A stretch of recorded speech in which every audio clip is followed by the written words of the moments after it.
जय हिंद, नमस्कार। आज हम पढ़ेंगे इंडियन मैप में तमिलनाडु राज्य के बारे में। बात करेंगे तमिलनाडु के बारे में कुछ जानकारी, उसके बाद हम तमिलनाडु के मैप से जुड़े हुए कुछ इंपॉर्टेंट ऑब्जेक्टिव क्वेश्चंस को देखेंगे। तो चलिए शुरू करते हैं। सबसे पहले हम जानते हैं तमिलनाडु राज्य के बारे में। तो तमिलनाडु का गठन के बारे में जानते हैं। तमिलनाडु राज्य का जो गठन हुआ था वो हुआ था 1 नवंबर 1956 को। तमिलनाडु की जो राजधानी है यानी कि कैपिटल है वो है चेन्नई। तमिलनाडु के वर्तमान जो मुख्यमंत्री यानी कि सीएम है वो है एम के स्टालिन। तमिलनाडु के जो गवर्नर है यानी कि राज्यपाल है वो है आर एन रवि। तमिलनाडु भारत में क्षेत्रफल की दृष्टि से 10वां राज्य है और इसका क्षेत्रफल है 1,30,058 किलोमीटर स्क्वायर। तमिलनाडु की जो वर्तमान अनुमानित जनसंख्या है वो है 8.39 करोड़। ठीक। तमिलनाडु भी हेरिटेज और कल्चरली बहुत ही रिच है। इसमें ये आप देख सकते हैं वंडियूर मरिमन टिप्पाकुलम है। ठीक। उसके बाद ये महाबलीपुरम का सोर टेम्पल है। ठीक।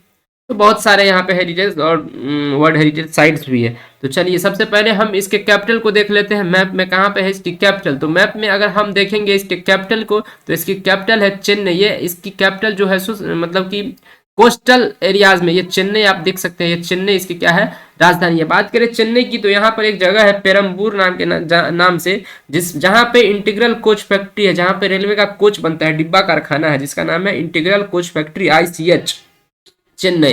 अब शुरू करते हैं इसके क्वेश्चन से। तो पहला प्रश्न है कि पल्लव वंश की राजधानी कहाँ थी। तो पल्लव वंश की जो राजधानी थी जो वो थी कांचीपुरम में। ठीक। ऑप्शन ए इसका क्या हो जाएगा, सही उत्तर हो जाएगा। बात करें कांचीपुर की तो ये पल्लव वंश की राजधानी थी कांचीपुरम में। कांचीपुरम टेम्पल भी। अगला प्रश्न, दक्षिण भारत की सूती वस्त्र का मैनचेस्टर किसे कहा जाता है। दक्षिण भारत में सूती वस्त्र का जो मैनचेस्टर है वो कोयम्बटूर को कहा जाता है। ठीक। यहीं पे आदि योगी का प्रतिमा भी है और यहीं पे क्या है, बहुत सारे टेम्पल्स भी है। अगला प्रश्न है पांड की राजधानी कहाँ है। तो पांड की राजधानी कहाँ थी, सॉरी पांड की राजधानी कहाँ थी। तो पांड की जो राजधानी थी वो थी मदुरई। ऑप्शन क्या हो जाएगा, बी इसका क्या हो जाएगा, सही उत्तर हो जाएगा। ठीक। ऑप्शन बी इसकी क्या हो जाएगी, सही उत्तर हो जाएगा। पांड की राजधानी थी मदुरई। अगला प्रश्न है मीनाक्षी मंदिर कहाँ स्थित है। मीनाक्षी मदुरई स्थित मंदिर भी मदुरई में स्थित है। ऑप्शन ए इसका क्या हो जाएगा, सही उत्तर हो जाएगा। मदुरई में मीनाक्षी मंदिर स्थित है। अगला प्रश्न है चोल वंश की राजधानी कहाँ थी।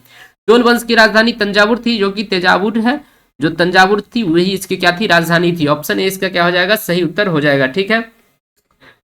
अगला प्रश्न है भारत के मुख्य भूमि का दक्षिणतम बिंदु कौन सा है। तो भारत के मुख्य भूमि का दक्षिणतम बिंदु तमिलनाडु के कन्याकुमारी में है। ऑप्शन बी इसका क्या हो जाएगा, सही उत्तर हो जाएगा। अगला प्रश्न है सलेम किसके लिए प्रसिद्ध है। सेलम किसके लिए प्रसिद्ध है। तो सेलम इस्पात उद्योग के लिए प्रसिद्ध है। सेलम या सलेम किसके लिए प्रसिद्ध है, तो इस्पात उद्योग के लिए प्रसिद्ध है। यहीं पे क्या है, सलेम स्टील प्लांट भी है। ठीक, सेल का। ठीक, सलेम स्टील प्लांट।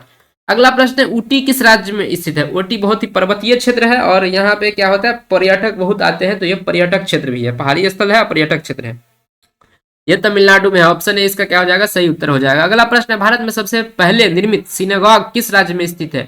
सिनेगॉग किसको कहते हैं, तो जो जीव्स होते हैं यानी कि यहूदी होते हैं, वो उनके जो पूजा स्थल होते हैं उसको सिनेगॉग कहा जाता है। तो सबसे पहला जो भारत में निर्माण किया गया था वो किया गया था केरल में। ऑप्शन डी इसका क्या हो जाएगा, सही उत्तर हो जाएगा। ठीक है, केरल में ये इसका दृश्य है सिनेगॉग का, जो कि भारत में सबसे पहले निर्माण किया गया था। ठीक।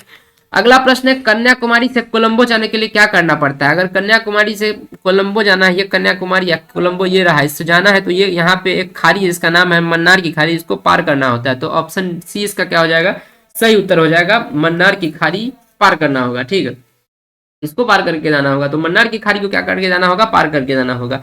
अगला प्रश्न देख लेते हैं। अगला प्रश्न है पालघाट निम्न में से किन राज्यों को जोड़ता है। तो पालघाट किन राज्यों को जोड़ता है, तो केरल को तमिलनाडु से जोड़ता है पालघाट। ऑप्शन सी इसकी क्या हो जाएगा, सही उत्तर हो जाएगा। जो यहाँ पे पश्चिमी घाट है इसमें एक पास है जिसका नाम है पालघाट गैप या पालघाट गैप है। ठीक है, तो यही केरल को तमिलनाडु से जोड़ती है। ठीक। अगला प्रश्न की बात करें तो अगला प्रश्न है एपीजे अब्दुल कलाम का जन्मस्थली कहाँ है। एपीजे अब्दुल कलाम का जन्मस्थली है रामेश्वरम तमिलनाडु। ऑप्शन ए इसकी क्या हो जाएगी, सही उत्तर हो जाएगा। ठीक है, तो यहीं पे इनका क्या क्या मेमोरियल भी बनाया गया है। ये अब्दुल कलाम है जो कि भारत के राष्ट्रपति रहे, मिसाइल मैन के नाम से जाना जाता है। ठीक, ये थे कुछ प्रश्न किससे जुड़े हुए, तो तमिलनाडु से जुड़े हुए। अब हम आगे क्या पढ़ेंगे, तो आगे हम पढ़ने वाले हैं कुछ बात जिसमें अखंड भारत किसे कहा जाता है। तो अखंड भारत अफगानिस्तान से म्यांमार तक ले, जब हम अखंड भारत की नाम सुनते हैं तो क्या समझते हैं, तो अखंड भारत का मतलब है कि अफगानिस्तान से लेकर के म्यांमार तक, इसको अखंड भारत के नाम से जाना जाता है। ठीक, आगे हम देखते हैं वर्तमान भारत। वर्तमान भारत किसको कहते हैं, तो वो जो वर्तमान जो भारत का नक्शा है इसे हम भारत कहते हैं। अगला है दक्षिण भारत, किसे किसे जानते हैं? दक्षिण भारत के नाम से कर्क रेखा से नीचे का प्रायद्वीपीय जो भारत है इसको हम दक्षिण भारत के नाम से जानते हैं। ये जो कर्क रेखा 8 राज्य से गुजरती है, गुजरात, राजस्थान, मध्य प्रदेश, छत्तीसगढ़, झारखंड, पश्चिम बंगाल, त्रिपुरा और मिजोरम, मतलब 8 हो गया ना।